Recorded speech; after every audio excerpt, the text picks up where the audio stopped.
Et là, il circule dans la ville d'Athènes. Il était dit d'Athènes que c'est une place où tu pouvais trouver tout, même un dieu, une divinité quelconque. Et si tu ne trouvais pas la divinité à Athènes, c'est que la divinité n'existait pas. Il y avait des dieux pour tout. Et c'était des gens très superstitieux.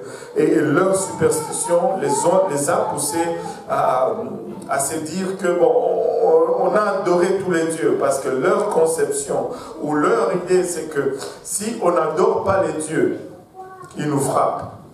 Et si c'est le Dieu de la pluie, il faut l'adorer pour qu'il nous donne la pluie et qu'on ait des récoltes. Si c'est le Dieu de la fertilité, tu veux avoir des enfants, il faut adorer le Dieu de fertilité. Le Dieu de l'argent, il faut... Et donc chaque chose, chaque aspect de la vie avait un Dieu. Et comme ils ne voulaient pas manquer un Dieu, des peurs qu'ils en ont oublié un, ils ont fait cet autel au Dieu inconnu. Comme ça, si un Dieu s'est présenté pour le frapper, il dit, ah ah, nous avons prévu ça, tu ne peux pas nous frapper. La superstition était à ce point-là. Et Paul, quand il arrive à Athènes, il fait toujours ce qu'il a toujours fait partout ailleurs. Il commence toujours là où les gens se trouvent. Et là, il leur dit, vous cherchez quelque chose, moi je l'ai trouvé. Vous parlez d'un Dieu inconnu, ben c'est ce Dieu inconnu que moi je viens vous prêcher. Je viens vous introduire un Dieu que vous ne connaissez pas encore. Acte 18, 1 à 6.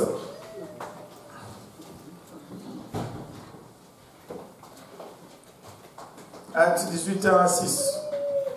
Après cela, Paul partit d'Athènes et se rendit à Corinthe. Il y trouva un juif nommé Aquilas, originaire du Pont, récemment arrivé d'Italie avec sa femme Priscille, parce que Claude avait ordonné à tous les juifs de sortir de Rome. Il se lia avec eux, et comme ils avaient le même métier, il demeura chez eux et y travailla. Ils étaient faiseurs de tentes. Paul discourait dans la synagogue chaque sabbat et il persuadait des juifs et des grecs. Mais quand Asilas et Timothée furent arrivés de la Macédoine, il se donna tout entier à la parole, attestant aux Juifs que Jésus était le Christ. Les Juifs faisant alors de l'opposition et se livrant à des injures, Paul secoua ses vêtements et leur dit, « Que votre sang retombe sur votre tête, j'en suis pur. Dès maintenant, j'irai vers les païens. » Wow. Et sortant de là, voilà. Dès maintenant, j'irai vers le païen. On va faire une pause là. Donc, on nous dit qu'après cela, Paul est parti d'Athènes et il s'est rendu à Corinthe. Mais quand il est arrivé à Corinthe, il a trouvé un juif nommé Aquila. Encore une fois, il fait comme il l'a toujours fait. Partout où il allait, il respectait ce précepte qu'il a annoncé dans le livre de Romains. L'évangile a été annoncé aux Juifs d'abord, puis aux païens. Et partout où il allait, il va faire cela. Il va s'adresser d'abord aux Juifs. Mais quand les Juifs vont le rejeter, là, il va se tourner vers le païen. Mais c'est ici la dernière fois qu'il va respecter ce principe. Parce qu'après avoir été rejeté par les Juifs, encore une fois, il dit c'est la dernière fois que je fasse ça comme ça. Je secoue les poussières de mes pieds et je me tourne maintenant vers le païen.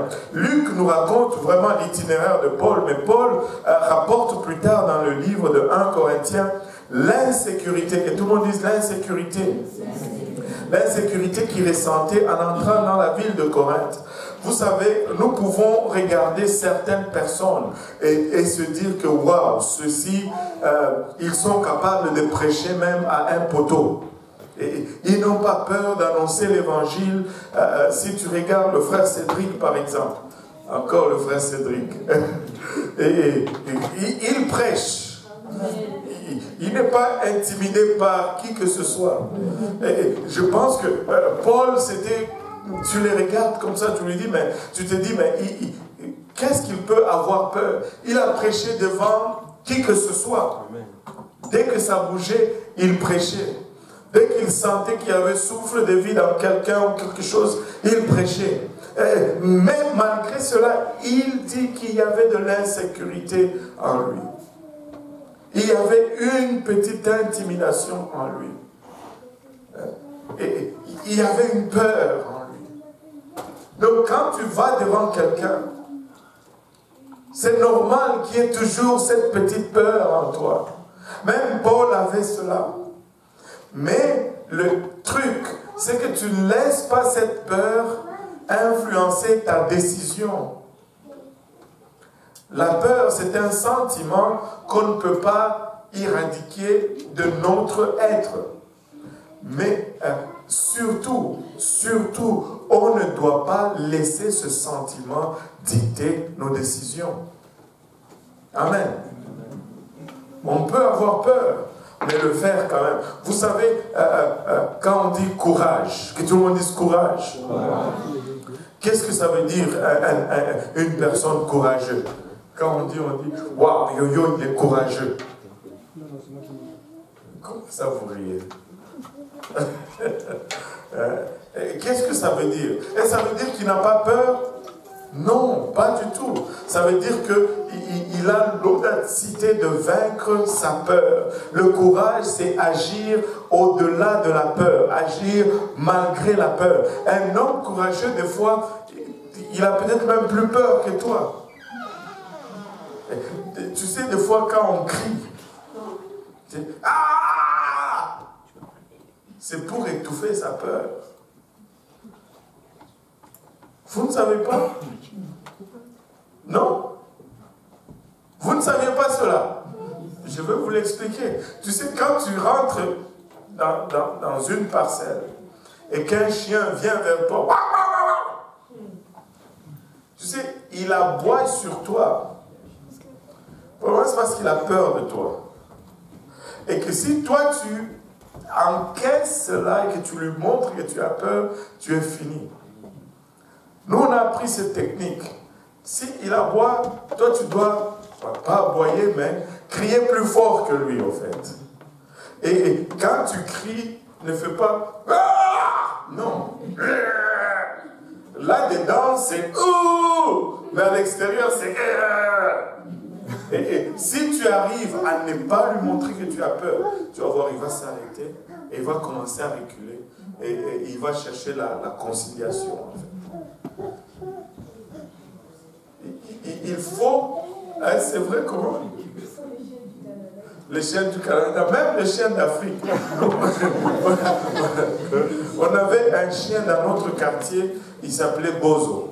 C'était le nom du chien. Juste notre maison, mais on n'a pas été, pas la maison où nous sommes, quand on était encore sur la rue Caïnda 85. Là, c'était chez moi. C'est la maison de mon grand-père. Et la maison juste à côté, c'est-à-dire Caïnda 83. Écoutez, Bozo là, tous ceux qui passaient, ils couraient après. Mais un jour, on a découvert son secret. Si tu cours après, tu le regardes, il fuit lui aussi. Et finalement, tu sais, on le connaissait. Si tu fouillais devant Bozo, c'est que tu n'étais pas du quartier. Mais nous, du quartier, on le connaissait. Il va faire, on disait, comme on le dit chez nous, à Kaïmbouaki, on tombe à terreur. C'est juste l'intimidation. Mais les vraies affaires, quand tu donnes juste un coup de pied, il prend la foot. C'est ça. Mais la peur, le point c'est la peur. Il ne faut pas laisser la peur dicter tes décisions. Il ne faut pas laisser la peur influencer. Tu agis selon ce que tu dois faire, non selon la peur. Maintenant, Paul aussi était insécure. Il ressentait il se sentait très insécure en entrant dans la ville de Corinthe, parce qu'il regarde le décret de péché de la ville de Corinthe. Il regarde les circonstances, les conditions dans lesquelles il dit wow, c'est ici que je dois porter la parole. Mais ils sont tous fous. Ils sont tous loin de Dieu. Des vrais païens. Regardez, on ressent un peu ce sentiment quand on commence à lire 1 Corinthiens. Et comme on s'était dit, c'est toujours intéressant de lire le livre des Actes.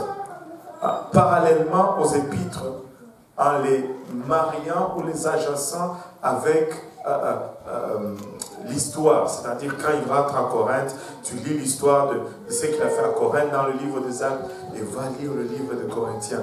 Et tu vas trouver d'autres éléments qui vont augmenter ta compréhension. 1 Corinthiens 2, 1 à 5. Rapidement, ça on l'avait lu déjà la fois passée, mais on veut juste se rafraîchir un peu notre mémoire. 1 Corinthiens 2, 1 à 5. Pour moi, frère, je suis allé chez vous. Ce n'est pas avec une supériorité de langage ou de sagesse que je suis allé vous annoncer le témoignage de Dieu. Car je n'ai pas eu la pensée de savoir parmi vous autre chose que Jésus-Christ et Jésus-Christ crucifié. Moi-même, j'étais auprès de vous dans un état de faiblesse, de crainte et de grand tremblement, et ma parole et ma prédication ne reposaient pas sur les discours persuasifs de la sagesse, mais sur une démonstration d'esprit et de puissance, afin que votre foi fût fondée non sur la sagesse des hommes, mais sur la puissance de Dieu. Wow. Il dit, moi-même, j'étais dans un état de tremblement. J'étais dans un état de crainte lorsque je suis allé vers vous. Je tremblais en dedans de moi, mais j'ai néanmoins prêché. J'avais peur à l'intérieur, j'étais intimidé par la grandeur de la ville et peut-être par la connaissance de ses habitants et leurs pratiques, mais néanmoins j'ai prêché. Néanmoins, j'ai prêché. Nous devons apprendre à prêcher. Une fois de plus, les Juifs refusent le message de Paul et s'opposent à son ministère. Et c'est la première fois qu'il déclare qu'il va porter toute son attention sur les gentils maintenant. Et il dit, il cite ici Ézéchiel, et on a vu cela, avoir du sang sur vos mains signifie que vous assumez la responsabilité de la destruction de quelqu'un d'autre parce que vous ne les avez pas prévenus, mais avoir du sang sur votre tête signifie que vous êtes blâmé pour votre propre destruction. Amen. Et c'était Ézéchiel 33, 3 et 4. Mais on va avancer un peu. Corinthe était une ville connue dans tout l'Empire pour sa méchanceté. Et plus tard, Paul écrira d'ici le livre aux Romains. Et c'est de la ville de Corinthe qu'il a écrit l'épître aux Romains. Et on pouvait voir qu'il regardait littéralement de sa fenêtre et voir tout ce qu'il a décrit dans le premier chapitre du livre de Romains s'est passé devant lui. Comment les gens sont devenus tellement idolâtres. Ils ont rejeté le Créateur, mais ils ont commencé à idoliser les oiseaux, les reptiles. Ils rendaient des cultes aux serpents, ils rendaient des cultes aux lézards. C'était une idolâtrie effrénée. Et Paul écrit dans le livre de Romains, le premier chapitre, à partir du verset 22, il dit, se vantant d'être sages, ils sont devenus fous, et ils ont changé la gloire du Dieu incorruptible à l'image représentant l'homme corruptible, des oiseaux, des quadrupèdes et des reptiles. Et quand tu regardes la mythologie grecque, tu vois Zéus et toutes ces autres divinités, ce sont des hommes, mais des drôles de divinités, nous l'avons vu dans la 19e partie, comment, même si tu regardes ces divinités, tu vois qu'ils ont même plus de problèmes que les humains eux-mêmes. Les dieux qui ont des problèmes de jalousie, d'infidélité, des femmes et tout, machin, et finalement, comment est-ce qu'on va aller vers eux? Ça ne donne pas. Et c'est pourquoi la Bible nous dit au verset 24 du premier livre de Romains, c'est pourquoi Dieu les a livrés à l'impureté selon les convoitises de leur cœur, en sorte qu'ils déshonorent eux-mêmes leur propre corps, eux qui ont changé la vérité de Dieu en mensonge, et qui ont adoré et servi la créature au lieu du Créateur, qui est béni éternellement. Amen. C'est pourquoi Dieu les a livrés à des passions infâmes, car leurs femmes ont changé l'usage naturel en celui qui est contre nature. Et de même, les hommes, abandonnant l'usage naturel de la femme, se sont enflammés dans leurs désirs. les uns pour les autres, commettant hommes avec hommes des choses infâmes et recevant à eux-mêmes le salaire que méritait leur égarement. Et écoutez, quand on met Dieu de côté, quand on s'éloigne des valeurs de Dieu, on se retrouve à faire des choses qu'on ne pouvait jamais imaginer faire. Vous savez, la seule chose qui nous garde, c'est que nous avons mis notre confiance, notre espérance et notre foi en Dieu. Si nous nous éloignons de Dieu, ne soyez pas étonnés, et vous pouvez en être témoin vous-même. Tous ceux qui se sont éloignés de Dieu, vous les retrouvez en train de faire des choses que vous n'aviez jamais imaginé qu'ils allaient faire. Vous n'allez jamais imaginer qu'ils allaient faire. Aujourd'hui, j'ai parlé avec un des anciens frères qui venait à l'église de l'Est, plutôt à l'église de l'Est, à Saint-Laurent, dans le service en anglophone, dans le service anglophone. Quelqu'un que Dieu a utilisé puissamment, quelqu'un que Dieu a vraiment utilisé des choses que tout le monde ici aimerait vivre et voir. Mais aujourd'hui, il a commis l'erreur de s'éloigner de Dieu. Il ne peut pas dire un mot il ne peut pas dire 3 mots sans dire F quelque chose. Il ne peut plus dire 2 mots sans qu'il y a un F qui sort. Et il pleure, il est malheureux. Écoute, il y a des places où tu ne veux pas te retrouver. Parce qu'on peut se dire, ah ok, ben là je suis, c'est pas tanné ou quoi que ce soit. Mais revenir, ce n'est pas facile. C'est facile de dire, ok, je vais jouer un peu. Mais revenir, ce n'est pas facile. Ce n'est pas facile. Travaillez sur votre salut avec crainte et tremblement. Je veux m'accrocher. Et quand on s'éloigne de Dieu, on ne peut pas prédire ce que nous allons nous retrouver en train de faire. La Bible nous dit ici qu'ils se sont retrouvés à commettre des choses infâmes, à s'adonner à l'homosexualité et toutes ces choses, parce qu'ils ont tout simplement mis Dieu hors de leur société. Et ça commence toujours comme ça. Et toute société qui va élever Dieu va être bénie, va être structurée. Mais quand ils vont mettre Dieu de côté, et le processus est presque le même. C'est le même processus qu'on peut observer aujourd'hui et c'était le même processus dans l'ancien temps. Vous savez, au départ, le problème de Sodome et Gomorrhe, ce n'était pas l'homosexualité. Au départ, le problème de Sodome et Gomorrhe, la Bible nous dit, c'était l'abondance du pain. Et c'était une société prospère, c'était une société où le manger n'était plus un problème, comme nous le sommes ici aujourd'hui. Mais lorsqu'ils étaient comblés, lorsqu'ils étaient satisfaits, ils ont commencé maintenant à chercher le loisir, plus que toute autre chose. Et en faisant cela, ils se sont éloignés de Dieu et ils ont cette palme d'être la source de nomination de toutes ces abominations qui sont commises maintenant, Sodome et Gomorrhe. Dieu a finalement détruit la ville. Vous savez, une des signes que nous sommes en train, vraiment, le jugement de Dieu va tomber sur nous. Regardez, quand le péché arrive au comble, l'homosexualité est officialisée. Quand on arrive à la fin, l'homosexualité est officialisée. Et nous sommes dans cette étape où vous voyez les Justin Trudeau qui étaient dernièrement à Madagascar. Et leur discours, c'est la liberté des gays, blablabla. Il faut faire la promotion de cela en Afrique. Laissez-nous tranquilles.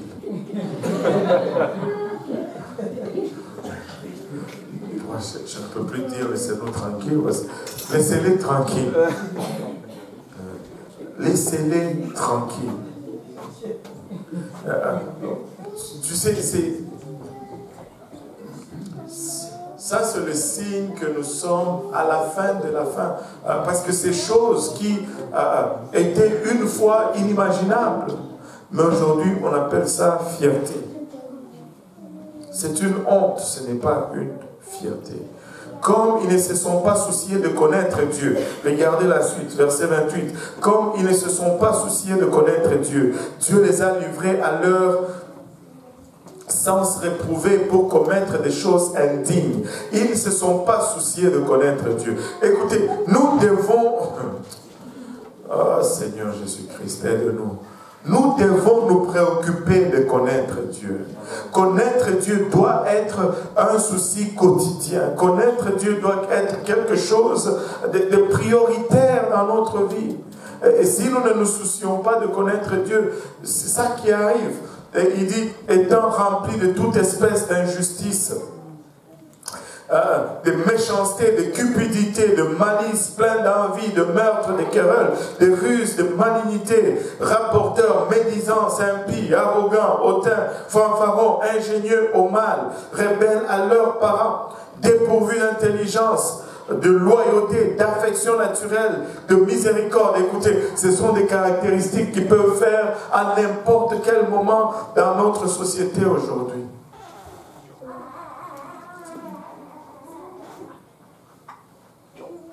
Et bien qu'ils connaissaient le jugement de Dieu, déclarant dignes de mort ceux qui commettaient de telles choses, non seulement ils le font, mais ils approuvent ceux qui le font. Non seulement ils participent, mais non seulement ils le font, mais ils approuvent aussi ceux qui le font. C'est grave et très, très grave. Maintenant, nous pouvons voir, écoutez, maintenant, mettez Paul un peu dans cette situation. C'est comme si on te prenait, toi, aujourd'hui, et on te parachutait dans... Ça s'appelle comment ce quartier-là? Le quartier de Gué, là, ici. Le village. Ouais. C'est comme si on te disait aujourd'hui, on va te donner un appartement au village. Et maintenant, là, tu dois vivre là. Et tu vas commencer à prêcher. Et c'est un peu ce que, dans cet environnement que Paul s'est trouvé. Et tu peux comprendre qu'il était intimidé. Tu peux comprendre que les sentiments à l'intérieur de lui n'étaient pas youpi. C'était plutôt une crainte, un tremblement, parce qu'il y a un esprit qui vient avec, et c'est l'intimidation. Mais il n'a pas laissé cela rugir plus que le Saint-Esprit ne pouvait rugir en lui.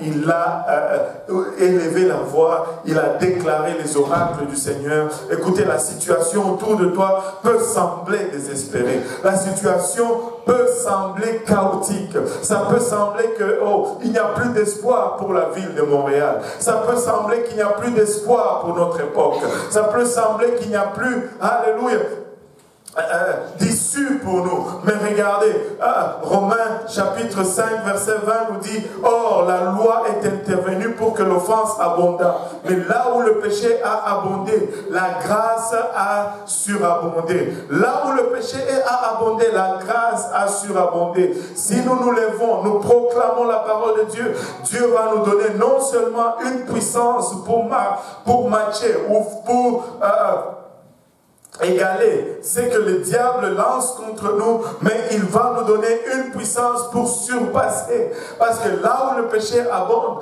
la grâce surabonde. La grâce n'abonde pas seulement, la grâce surabonde. La grâce dépasse la quantité de péchés. Nous pouvons sortir avec assurance. Nous pouvons déclarer le conseil de Dieu. Et c'est la volonté de Dieu encore aujourd'hui que nul ne périsse. Même tous ces gens, c'est la volonté de Dieu que nul ne périsse, mais que tous parviennent au salut. Je me rappelle à un moment donné, au début de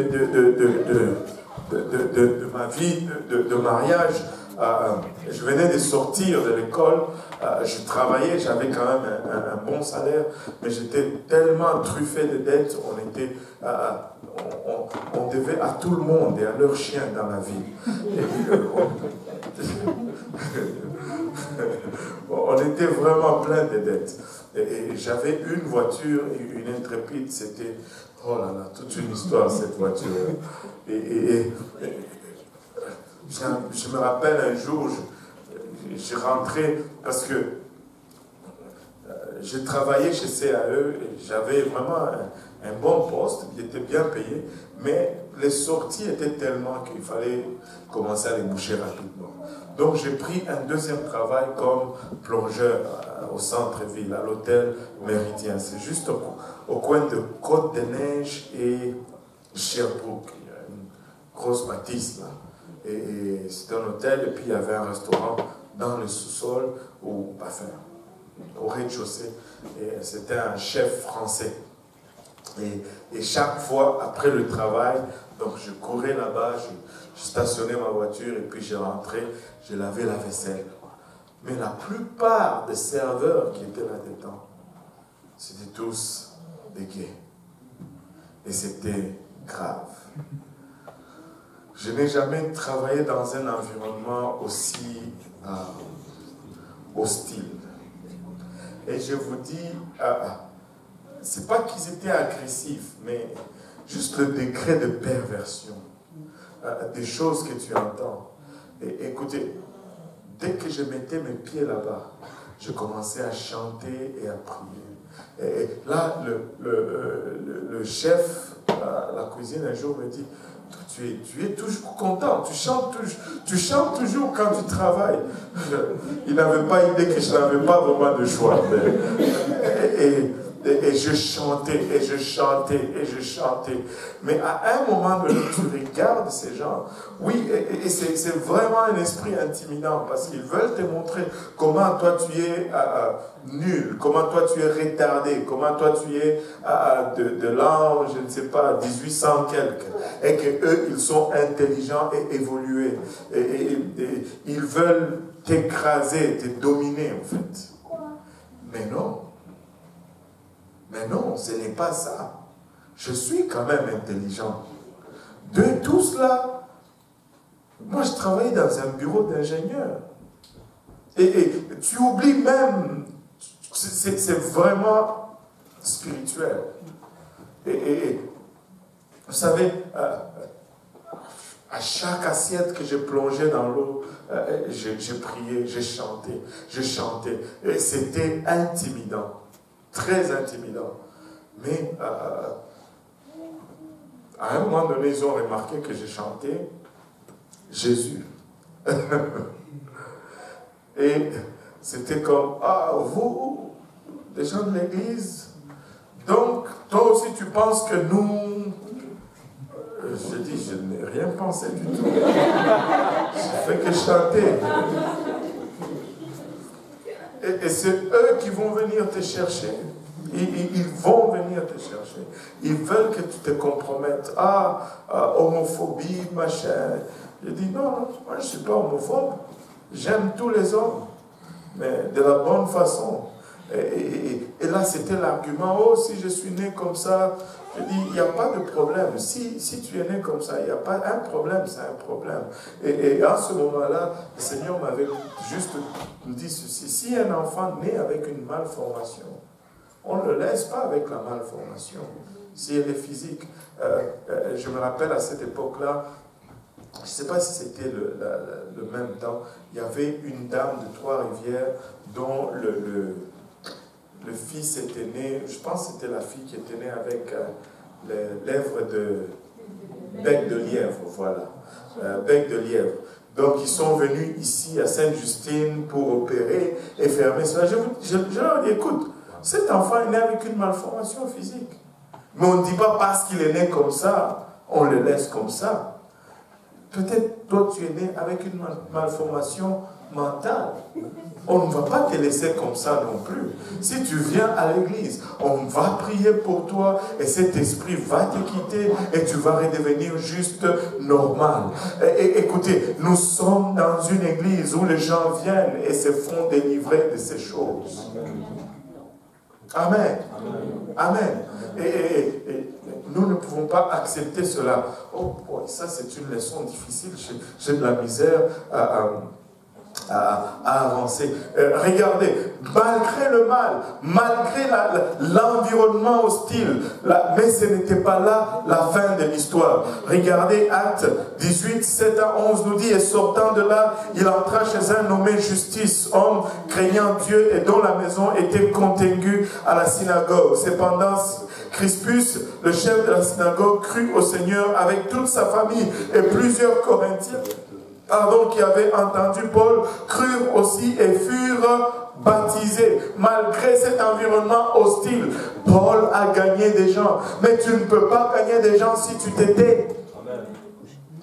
Malgré le mal de Corinthe, malgré la situation de Corinthe, il a gagné des gens au Seigneur. Il y en a qui se sont fait baptiser. Le Seigneur dit à Paul en vision pendant la nuit, ne crains point, mais parle et ne te point, car je suis avec toi et personne ne mettra la main sur toi pour te faire du mal. Parle, car j'ai un peuple nombreux dans cette ville. Et il demeura 1 an et 6 mois enseignant parmi les Corinthiens la parole de Dieu. Écoutez, laissez-moi vous dire, quelqu'un est en train de dire au Seigneur, n'aie pas peur, je suis avec toi. Quelqu'un est en train de dire au Seigneur, ne sois pas intimidé, ouvre ta bouche et parle, car personne ne mettra la main sur toi. C'est notre temps, nous nous sommes tus pour trop longtemps. Cette fois-ci, Paul ne quitte pas la ville, comme c'était, je ne sais pas si vous vous rappelez, pour toutes les autres villes, à chaque fois qu'il y avait persécution, il quittait. À chaque fois qu'il y avait persécution, il quittait. Mais là, il dit non, je reste. Et il est resté 1 an et 6 mois. 1 an et 6 mois. Il arrive à un moment où tu dois juste poser tes bagages. Il arrive à un moment où tu dis, je suis arrivé. Il arrive à un moment où malgré les difficultés, malgré les persécutions, tu restes. Parce que Dieu va ouvrir une porte efficace. Dieu va ouvrir une porte. Paul n'a pas quitté la ville malgré la persécution parce qu'il avait un mot de la part de Dieu, un mot de protection. Je suis avec toi. Et une promesse. J'ai beaucoup de gens dans cette ville. Son ministère s'étendit sur 18 mois à Corinthe et il laissa derrière lui une église puissante.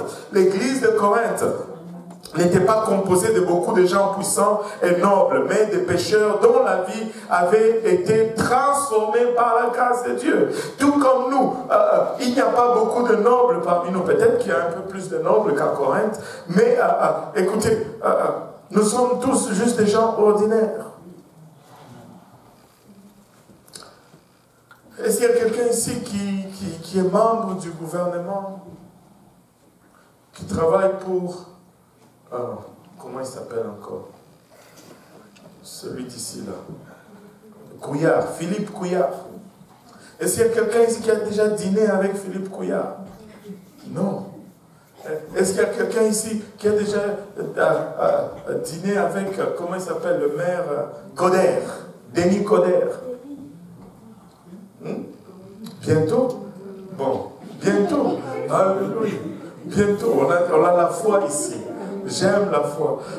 Il y a peut-être juste une personne qui a pris une photo avec le maire ici. Mais, même pas là. Oui. Au moins, nous, on fait partie d'un gouvernement céleste. Au moins, nous, on fait partie d'un gouvernement céleste. Aïe, aïe, aïe. Pas de ruiner l'enseignement de son père. C'est pas là le point.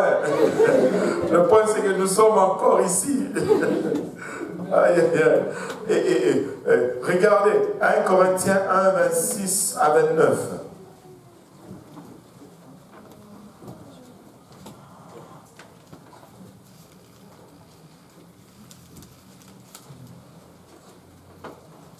« 1 Corinthiens 1, 26 à 29. Quelqu'un, s'il vous plaît. Considérez, frères, que parmi vous qui avez été appelés, il n'y a ni beaucoup de sages selon la chair, ni beaucoup de puissants, ni beaucoup de nobles. Mais Dieu a choisi les choses folles du monde pour confondre les sages. Dieu a choisi les choses faibles du monde pour confondre les fortes. Et Dieu a choisi les choses viles du monde et celles qu'on méprise, celles qui ne sont point, pour réduire à néant celles qui sont, afin que nulle chair ne se glorifie devant Dieu. Afin que nulle chair ne se glorifie devant Dieu. Dieu a choisi les choses folles du monde pour confondre les sages. Et il n'y avait pas beaucoup de sages parmi eux, parmi ceux de Corinthe, mais laissez-moi vous dire que la vraie sagesse, c'était celle de choisir Dieu. Il n'y a peut-être pas trop de sages parmi nous. Laissez-moi vous dire que nous sommes les plus sages de la ville de Montréal, ici, aujourd'hui, ou ce soir. Amen. Et on va lire 1 Corinthiens 6, 9, 11.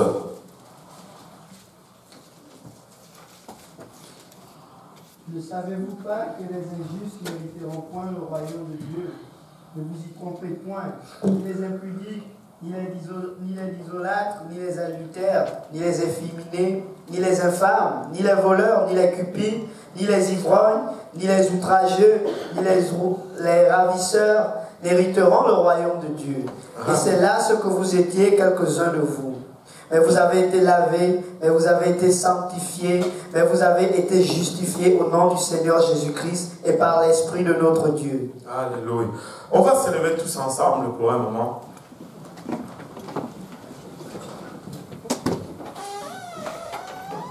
On va battre nos mains pour le Seigneur.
Tu as appelé à réussir, tu as appelé à prospérer, il a la chatte, et non à galérer.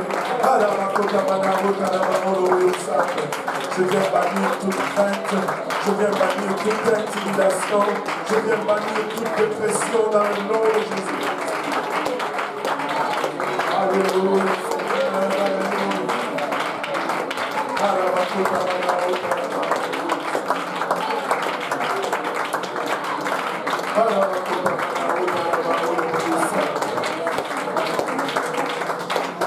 Alléluia Jésus. Alléluia Seigneur. Alléluia. Vous pouvez vous asseoir dans le nom de Jésus-Christ. Alléluia. Nous n'allons pas laisser la crainte dicter nos actions. Nous n'allons pas agir par crainte. Nous n'allons pas agir par intimidation. Nous allons agir selon la parole de Dieu. Si Dieu nous a amenés ici, Dieu va voir à ce que nous réussissons ici. Amen. Alléluia. Maintenant, regardez ici. Actes 18, 12 à 17. Du temps de Galion, du temps que Galion était proconsul. Oui, quelqu'un? De l'Achaïe, les Juifs se soulevèrent unanimement contre Paul et le menèrent devant le tribunal, disant: cet homme excite les gens à servir Dieu d'une manière contraire à la loi. Paul alla ouvrir la bouche lorsque Galion dit aux Juifs s'il s'agissait de quelque injustice ou de quelque méchante action, je vous écouterai comme de raison, ô Juifs. Mais s'il s'agit de discussions sur la parole, sur des noms, sur votre loi, cela vous regarde, je ne veux pas être juge de ces choses. Et il les renvoya du tribunal. Alors tous se saisirent de Sosthène, le chef de la synagogue, le bâtirent devant le tribunal, sans que Galion s'en mit en peine. Maintenant, regardez ceci. Ils prennent Paul et ils l'amènent au tribunal pour que la loi juge sur la croyance. Et c'est ce que nous sommes en train de faire aujourd'hui dans notre société. Nous disons le gouvernement, c'est lui qui doit déterminer si une religion est bonne ou pas. Et là, au final, qu'est-ce qu'il se retrouve à faire? Il se retrouve à dire que pour ne pas être injuste vis-à-vis d'un groupe, ils disent toutes les religions sont bonnes. Vous adorez au fait le même Dieu. Et on ne peut pas faire cela. Et cet homme était plus sage. Galion était plus sage. Il dit, si vous voulez les amener ici pour quelque chose de mal qu'il a fait, c'est correct, je veux le regarder l'affaire. Mais si vous voulez me parler de doctrine, si vous me parlez de nom, encore une fois, le nom, parce que Paul prêchait au nom. Si vous voulez me parler des noms et des arguments sur ça, ce n'est pas mon affaire. Écoutez, allez régler ça entre vous. Allez régler ça entre vous. Luc relate cette instance de protection divine où Dieu a utilisé un souverain païen pour défendre un prédicateur apostolique. Et laissez-moi vous dire, il y aura un temps où nous allons faire, mais avec la bénédiction de ceux qui sont dehors. Et tout le monde travaille pour Dieu. Amen.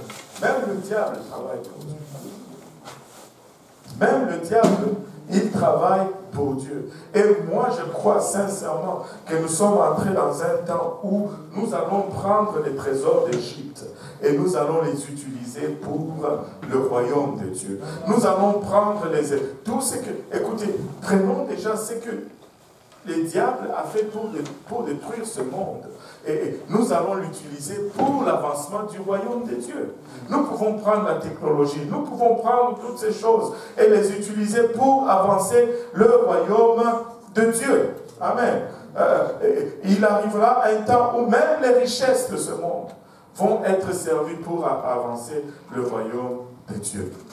Maintenant, alors que les conseils juifs avaient interdit aux apôtres de prêcher, il n'y a aucune preuve que le gouvernement romain avait interdit les apôtres de prêcher. Tu sais, la religion va être contre nous, mais la loi ne sera pas contre nous. Le gouvernement ne saura pas nous arrêter. La religion a essayé de nous arrêter, mais le gouvernement ne va pas nous arrêter. Nous allons prêcher. Nous allons utiliser la même charte.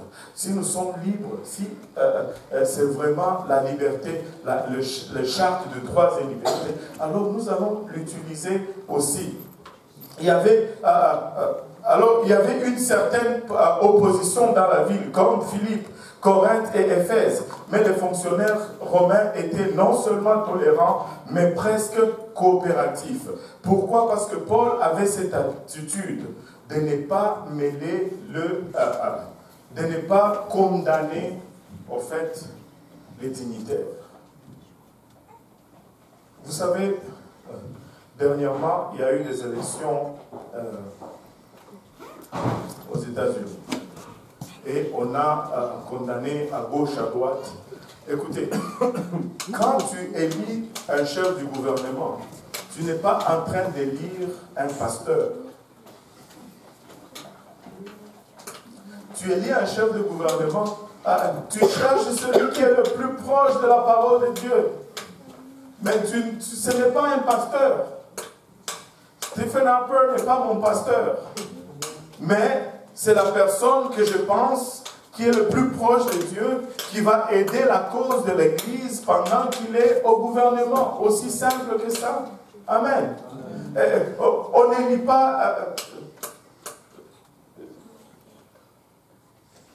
Enfin, ce n'est pas un pasteur qu'on élit au gouvernement.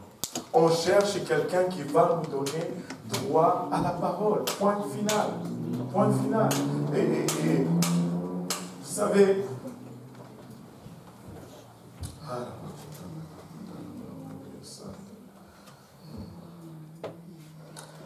Paul savait user judicieusement de sa citoyenneté romaine pour que le gouvernement travaille pour lui et non contre lui. Et il prit garde de ne pas accuser le gouvernement ni d'ignorer son autorité.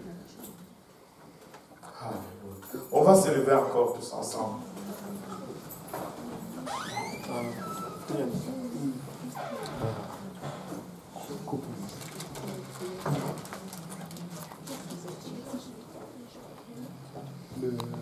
La région.